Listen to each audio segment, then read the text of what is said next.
బాలు మెడలో మీనా ప్రేమతో చాలా ఇష్టంతో మెడలో చైన్ వేస్తుంది.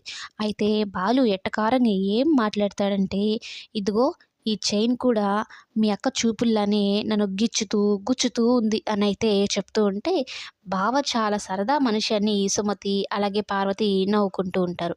సరే నేను బండిని క్లీన్ చేస్తూ ఉంటాను. నువ్వు త్వరగా వచ్చేయి అని చెప్పని బాలు మీనాకు చెప్పి వెళ్తాడు. తన పాటికి తన పని చేసుకుంటూ ఉంటే, ఇంటి ఓనర్ వాళ్ళ బావమరిదట. ఆయన వచ్చి బాలుని చూసి, "ఓహో! ఎవరాయన" అనైతే అంటూ ఉంటే, పార్వతమ్మ గారి అల్లుడు అనైతే చెప్తూ ఉంటారు. "ఓహో! మీనా వాళ్ళ ఆయన అన్నం చేసుకోబోయి తమ్ముడిని చేసుకుందా గత్యంతరం లేక. ఏం చేస్తారులే. ఆయనని నేను చూశాను. చదువుకున్న వాళ్ళలాగా మంచిగా ఉన్నాడు. ఇంకా వీడేమో బాగా చదువుకోనట్టు మొరటోడిలాగా ఉన్నాడు. వీడితో ఏం కాపురం చేస్తుంది? అందులో నచ్చని పెళ్ళాయె. ఎవడో ఒకడితో జంప్ అయిపోతుందన్న" మాటలు విని బాలు కోపంగా మామూలుగా చెప్పడానికనే వెళ్తాడు. కానీ నేను చెప్పింది నిజమే కదా బాస్ అన్నట్టు ఆయన మాట్లాడడంతో, "మీనా గురించే తప్పుగా మాట్లాడతావా? నా భార్య గురించి తప్పుగా మాట్లాడతావా?" అని ఆయన్ని కాలర్ పట్టుకొని కింద పడేసి చెడ వాయించేస్తూ ఉంటాడు. ఇక వాళ్ళిద్దరికి గొడవ జరుగుతున్న విషయాన్ని మీనాకి వచ్చి చెప్తూ ఉంటుంది ఆ పక్కింటావిడ. మీనాకేమో వాళ్ళమ్మ జాగ్రత్తలు చెప్తూ ఉంటుంది. ఇక వాళ్ళిద్దరూ కొట్టుకుంటూ ఉన్నారు. మీ అల్లుడు ఇంటి ఓనర్ వాళ్ళ బావమరిదిని కొడుతూ ఉన్నాడని చెప్పగానే పరుగు పరుగున వెళ్ళిపోతారు.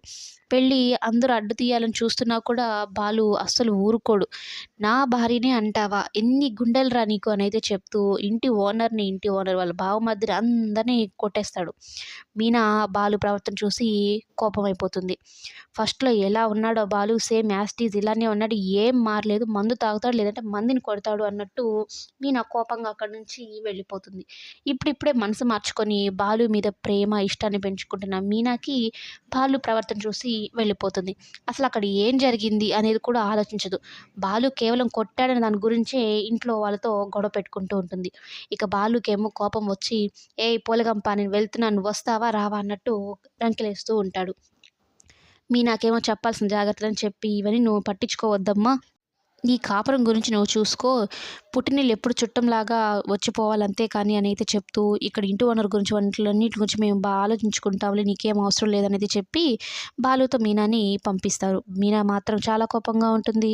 ఇక బాలు కూడా అసలు ఏం జరిగిందో అర్థం చేసుకోకుండా నా మీద కోప్పడుతుంది అన్నట్టు బాలు కోపంగా ఉంటాడు. మరి వీళ్ళిద్దరి మధ్య దూరం ఎలా తగ్గుతుందనేది కమింగ్ ఎపిసోడ్‌లో చూద్దాం.